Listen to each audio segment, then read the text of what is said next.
గురు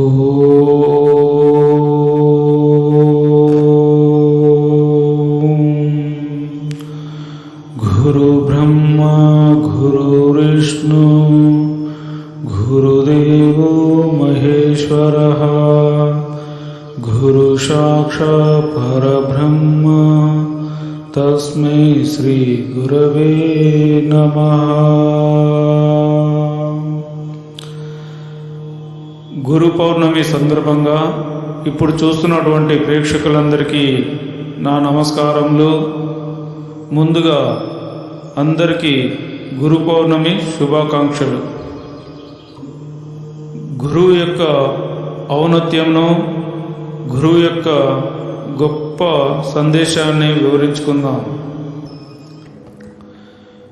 VIP అంటే ఏమిటో మనం ముందుగా తెలుసుకుందాము. విఐపి అంటే వెరీ ఇంపార్టెంట్ పర్సన్ అని కూడా అంటాము. తెలుగులో దీనిని అత్యంత ముఖ్యమైన వ్యక్తి లేదా ప్రత్యేక ప్రాధాన్యం కలిగిన వ్యక్తి అని కూడా అంటాము. ఉదాహరణకు రాష్ట్రపతి, ప్రధానమంత్రి, మంత్రులు, ఉన్నత ప్రభుత్వ అధికారులు, ప్రముఖ న్యాయమూర్తులు, ప్రసిద్ధి సినీ నటులు, క్రీడాకారులు, ప్రత్యేక ఆహ్వానం పొందిన ప్రముఖ అధికారులు, ఇలాంటి వ్యక్తులకు వారి హోదా, బాధ్యతలు లేదా ప్రాధాన్యంగా కొన్ని సందర్భాలలో వీరికి ప్రత్యేక సౌకర్యాలు, విఐపి లాంచ్, ప్రత్యేక ప్రవేశము, ప్రత్యేక భద్రత కల్పిస్తాం. ఇప్పటి వరకు ఈ విధానంనే చూశాం, ఈ విధానంనే చెప్పుకుంటూ వస్తున్నాం. మరి ఇంకా లోతైన విషయం దీనిలో అర్థమున్నదా అని చూస్తే మనకు గొప్ప సందేశం కూడా దొరుకుతుందని చెప్పక తప్పదు. మనము ఇప్పటి వరకు ప్రపంచ విధానంనే చూశాం, ప్రపంచ విధానాన్ని చెప్పుకుంటూ వస్తున్నాం. కానీ అసలైన అర్థాన్ని ఎవరూ చెప్పుకోవడం లేదు. ఇప్పుడు మేము చెప్పే విషయాలు శాస్త్ర పద్ధతిలో సూత్రం ఆధారం చేసుకుని ఉన్నదని చెప్పవచ్చును. కాబట్టి ప్రతి విషయము నేను చెప్పున్నది కాదు. నాకు అందించిన జ్ఞానం సర్వమానవులకు అందించే జ్ఞానమే మీ ముందుకు వస్తుంది. మీ దగ్గరికి వచ్చిన దానిని మీరు గ్రహించండి. సత్యమా అసత్యమా అని యోచన చేయండి. మీరు గ్రహించే శక్తి మీ బుద్ధికి ఉన్నది. మీ బుద్ధి ద్వారా సత్యాన్ని గ్రహిస్తారని అనుకుంటున్నాము. ముందుగా నేను చెప్పున్నది కాదు అని ముందుగానే చెప్పాను. మీకు తెలియని విషయాలు మాకు ఎలా చెప్పగలుగుతారని ప్రశ్న రావచ్చును. దానికి మా సమాధానం ఏమీ లేదు. దానికి చిన్న పని చేయండి. నీ కంటికి కనిపిస్తున్న విశ్వమును చూస్తూ నాకు జ్ఞానం తెలియాలని అడగండి. ఎందుకంటే అడగంది అమ్మైన అన్నం పెట్టదు అన్నట్లు విశ్వం అంతటా వ్యాపించిన పరమాత్మ కూడా అడగంది ఏమీ ఇవ్వడు అనేది అర్థమైంది. విశ్వం అంతా వ్యాపించిన పరమాత్మ జ్ఞానం తెలియాలంటే ముందుగా శ్రద్ధ కావాలి. ఆ శ్రద్ధతో మనము ప్రతిదీ కనపడని దేవుని అడిగితే దానికి సమాధానం మనకు తిరిగి వస్తుంది. అది ఏ రూపంలోనైనా వస్తుంది. రూపం అంటే కంటికి కనిపించే దానిని రూపం అంటాము. నిరూపణ అంటే కంటికి కనిపించని దానిని నిరూపణ అంటాము. శబ్దం అంటే చప్పుడు అని అర్థం. నిశ్శబ్దం అంటే చప్పుడు లేనటువంటిది అని అర్థం. నా అంటే లేకుండా పోవడము లేదా నాశనం అవ్వడం అనే అర్థం వస్తుంది. మనము పలికే మాటల్లోనే ఒక పదం పలుకుతాము. ఉదాహరణకు అక్కడ ఏమి ఉన్నదని నిరూపించాలి అని అంటూ ఉంటాం. మనకు రూపం అనే పదానికి స్థూలము, సూక్ష్మము అనేవి రెండు అర్థాలు వస్తాయి. ఇప్పుడు అసలు విషయానికి వద్దాం. అయితే దేవుడు మనకి సమాధానము ఏ రూపంలోనైనా ఇవ్వవచ్చును. అయితే మనకు సమాధానము స్థూలంగానైనా రావచ్చును, సూక్ష్మంగానైనా రావచ్చును. మనం అడిగే ప్రశ్న సరైనదై ఉండాలి. అది శ్రద్ధతో కలిగి ఉండాలి. అప్పుడే నీకు ఏ రూపంలోనైనా రావచ్చును.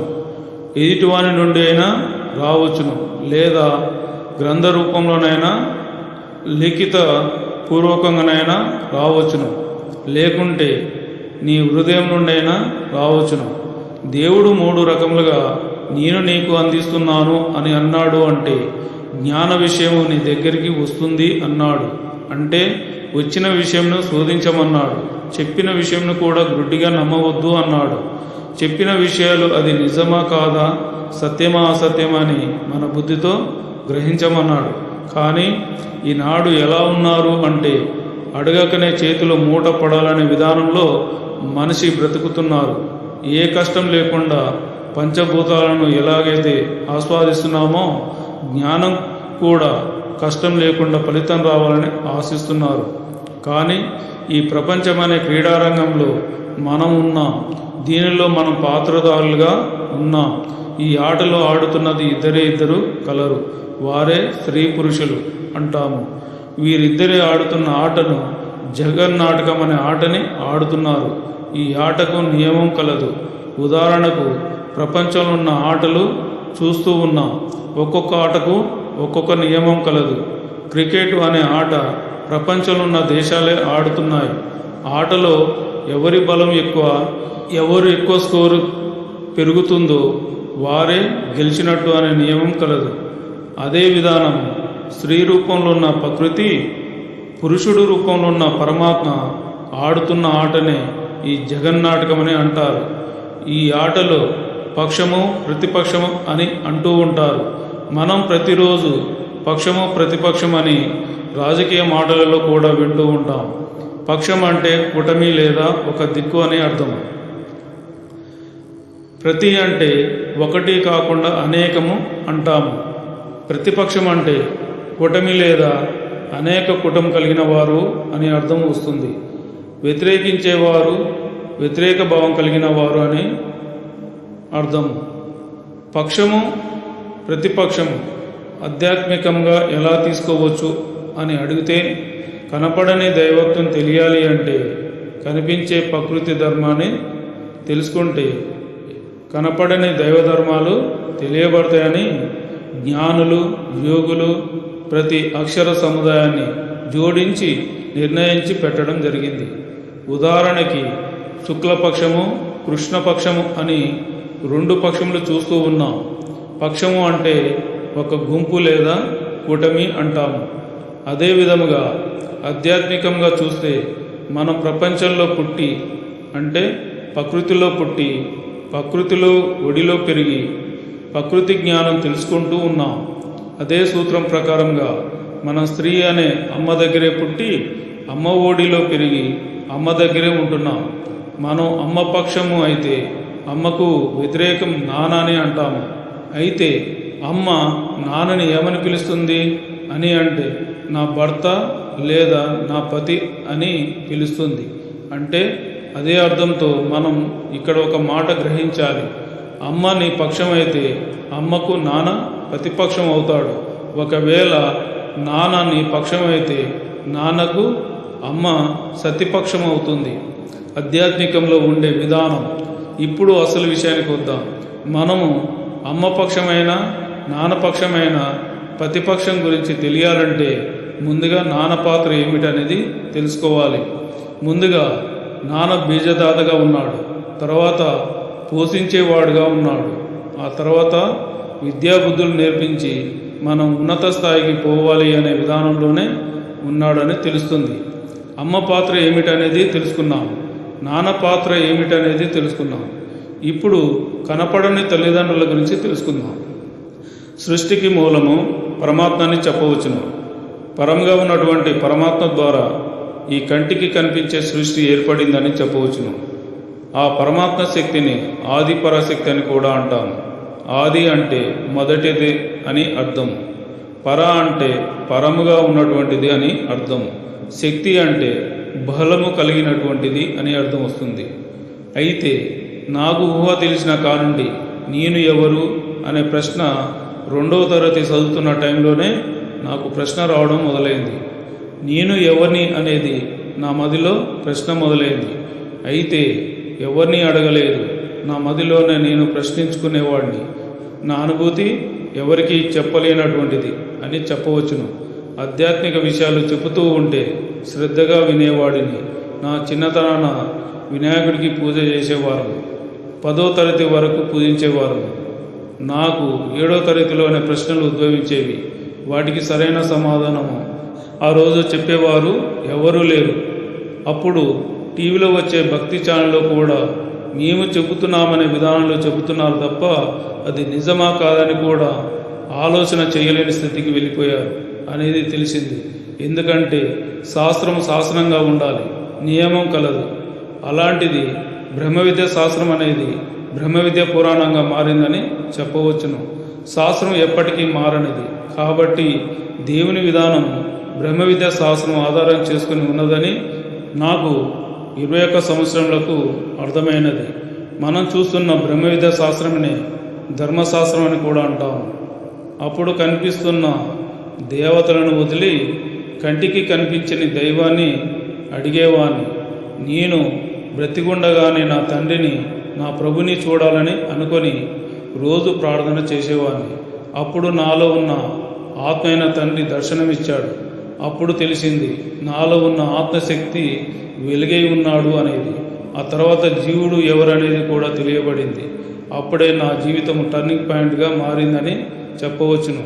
అదే సమయంలో నా దగ్గరికి అసలైన స్వచ్ఛమైనది, సత్యమైనది, ధర్మబద్ధమైనది గ్రంథాలు నా దగ్గరికి రావడం జరిగింది. ఆ గ్రంథం చదివిన తర్వాత ఎప్పుడైతే విశ్వమును వేడుకున్నామో అప్పుడే ఆ తండ్రి గ్రంథ రూపంలో దర్శనం ఇవ్వడం జరిగింది. ఆ గ్రంథం చదివిన తర్వాత ఆ వ్యక్తి సాధారణ వ్యక్తి కాదని అనిపించింది. ఆ వ్యక్తి అసాధారణ వ్యక్తి అని అనుకున్నాను. అతనిని ఎప్పుడెప్పుడు చూడాలని అనిపించేది. నేను వెళ్తున్నాను, నీవు వస్తావా వాసు అని అడగడం జరిగింది. నా దగ్గర డబ్బులు లేవు అంటే పర్వాలేదు, నేను తీసుకువెళ్తాను, వస్తావా అని అడిగాడు. అడిగింది ఎవరో కాదు, నాకు గ్రంథాలు ఇచ్చిన వ్యక్తే. అతనితో వెళ్ళిపోయాము. నేను మాతో ఇంకా 10 మంది కలిసి వెళ్ళాము. అప్పుడు అసలైన నా తండ్రి దర్శన భాగ్యం కలగడం జరిగింది. నాకు అప్పుడు 25 సంవత్సరాలు ఉన్నాయి. అప్పుడు తండ్రితో సహవాసం ఏర్పడింది. నా తండ్రి గురించి ఎంతోమందికి చెప్పినా వారికి అర్థం కాలేదు. ఎందుకంటే దేవుడు గొప్పవాడు, హుందాగా ఉంటాడు, గంభీరంగా అందంగా ఉంటాడు అని అనుకుంటారు. కానీ వాస్తవానికి అందరూ ఆయన వేషధారణ చూశారే కానీ ఆయన చెప్పిన జ్ఞానం ఎవ్వరూ చూడడం లేదు. అయితే నాకు ఒక గ్రంథంలో చెప్పిన మాట, మీరు వేషధారణ చూడకుడి అని చాలా స్పష్టంగా చెప్పడం జరిగింది. కాబట్టి అతను చెప్పిన జ్ఞానం పరిశోధించి అసలైన జ్ఞానంను శ్రద్ధతో ఆలకిస్తూ ఆచరణ చేయడం మొదలుపెట్టాను.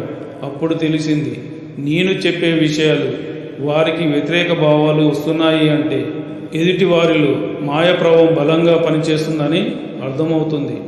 మాయ అంటే ఎవరో కాదు, ప్రకృతి అని చెప్పవచ్చును. నాలో ఉన్న శక్తి తట్టుకోలేక పోతున్నారు అనేది అర్థమవుతుంది. అయితే నాకు ఎవరు ఏమి చెప్పినా అర్థమవుతుంది, కానీ నేను చెప్పు విషయంలో గ్రహించుకోలేకపోతున్నారు అనేది అర్థమవుతుంది. అయితే వారిలో ఇమ్యూనిటీ లేదు అనేది అర్థమైంది. దేవుడు అగ్నితత్వం కలిగినవాడు కనుక దేవుడు మాటలు కూడా అగ్నితో కూడుకొని ఉంటాయి. మండుతున్న అగ్ని దగ్గరికి ఏ విధంగా పోలేమో దేవుని జ్ఞానం దగ్గరికి కూడా పోలేము. అయితే దేవుని దగ్గరికి పోవాలి అంటే ముందుగా శ్రద్ధ కావాలి. శ్రద్ధ అనే మనిషికి అతి ముఖ్యమైన ఆయుధమని చెప్పవచ్చును. శ్రద్ధ ద్వారా దేన్నైనా సాధించవచ్చు అనేది అర్థమైంది. మనము శ్రద్ధ పెట్టి పరమాత్మ జ్ఞానం తెలుసుకోవడానికి ప్రయత్నం చేస్తాము. అప్పుడే దేవునికి ప్రతిపక్షమైన ప్రకృతి మనల్ని జ్ఞానం తెలుసుకోకుండా అడ్డుపడుతూ ఉంటుంది. అందువల్ల జ్ఞానానికి అజ్ఞానికి ఉన్న తేడా ఏమిటి అనేది పరిశీలిస్తే జ్ఞానం అంటే వెలుగు అని అర్థం, చూపు కలిగినటువంటిది. అజ్ఞానం అంటే చీకటిమయం, అంధకారం, చూపు లేనటువంటిది అని అర్థం. మాయ అంటే ప్రతి జీవరాశులను తన ఆధీనంలో ఉండాలని చూస్తూ ఉన్నది మాయ. ప్రకృతికి ప్రతిపక్షమైన దేవుడు ప్రతి జీవరాశులకు సంబంధించిన తన జ్ఞానంను చెప్పి తన వైపు లాక్కోవడానికి చూస్తూ ఉన్నది పరమాత్మ. అందువల్ల వీరిద్దరూ ఆడుతున్న ఆటనే జగన్నాటకమని అంటారు. మనకు జ్ఞానం తెలియాలన్నా, మనకు చూపు తెరవబడాలన్నా, చూపు అంటే జ్ఞానచూపు అని అర్థం. జ్ఞానచూపు తెరవబడాలన్నా గురువు అవసరం. గురువే జగన్నాథుడు అని చెప్పవచ్చును. జగతంతటికి వ్యాపించిన వాడే జగన్నాథుడు అని చెప్పవచ్చును. మనము ప్రకృతిలో పుట్టి ప్రకృతిలో పెరిగి ప్రకృతి వైపు పరిగెడుతున్న మనకి ప్రకృతికి ప్రతిపక్షమైన పరమాత్మ తన జ్ఞానం చెప్పి విద్యాబుద్ధులు నేర్పించి తన ఉన్నత స్థితికి తీసుకువెళ్ళేవాడే, తన మార్గం వైపు నడిపించేవాడు ఆయనే పరమపురుషుడు. ఆయననే పరమాత్మ అని, జగద్గురు అని, వెరీ ఇంపార్టెంట్ పర్సన్ అని కూడా చెప్పవచ్చును. ఆయన గురించి మీకు తక్కువగానే చెప్పాం. ఆయన గురించి ఇంకా లోతైన విషయాలు, ఆయన యొక్క గొప్ప వ్యక్తిత్వాన్ని కూడా వ్యక్తపరచుకుందాం. మొదటగా ప్రపంచ సంబంధమైన విఐపి వ్యక్తులు ఎవరనేది తెలుసుకున్నాము. రెండవది, ఈ ప్రపంచం మహానాటక రంగం. ఇందులో ప్రకృతి మరియు పరమాత్మ అనే రెండు తత్వాల మధ్య జరిగే దివ్య క్రీడని జగన్నాటకం అని అంటారు అనేది తెలుసుకున్నాము. మూడవది, ప్రకృతి తన వైపు ఆకర్షించేలా చేస్తుంది. పరమాత్మ తన జ్ఞానంతో మనలను ఉన్నత స్థితికి నడిపించేలాగా చేస్తాడు అనేది తెలుసుకున్నాము. నాలుగవది, మన జీవితంలో తల్లి తండ్రి ఇద్దరు వేర్వేరు పాత్రలు ఉన్నట్లే సృష్టిలో కూడా ప్రకృతి మరియు పరమాత్మ వేర్వేరు పాత్రలు ఉన్నాయి అనేది తెలుసుకున్నాము. ప్రకృతి శరీరాన్ని పోషిస్తుంది. పరమాత్మ ఆత్మజ్ఞానంతో మేలుకొల్పుతాడు అనేది కూడా తెలుసుకున్నాము. ఐదవ విధానం, నా చిన్నతనం నుండి ఆధ్యాత్మిక విధానంలో ఎలా ముందుకు వచ్చామనేది కూడా తెలుసుకున్నాము. ఆరవది, దేవుని సంబంధించిన జ్ఞానంను తెలుసుకోవడానికి దేవుని అడగంది జ్ఞానమైన ఇవ్వడు అనేది తెలుసుకున్నాము. ఏడవ విధానం, ఆధ్యాత్మిక దృష్టిలో నిజమైన విఐపి ఎవరు, వెరీ ఇంపార్టెంట్ పర్సన్ ఎవరు అనేది తెలుసుకున్నాము. ఆధ్యాత్మిక విధానంలో ఇంకా లోతులకు పోవడానికి నాతో పాటుగా సహకరించి ముందుకు తీసుకువెళ్తారని భావిస్తున్నాము. ఇంతటి జ్ఞానాన్ని అందించిన గురుదేవులకు నమస్కరించుకుంటూ ఈ ఛానల్ చూస్తున్న ప్రతి ఆత్మబంధువులందరికీ మా యొక్క నమస్కారములు. ఇట్లు మీ వీరం బుట్లయ్య, శ్రీరామోజు, వాసు కిరణ్.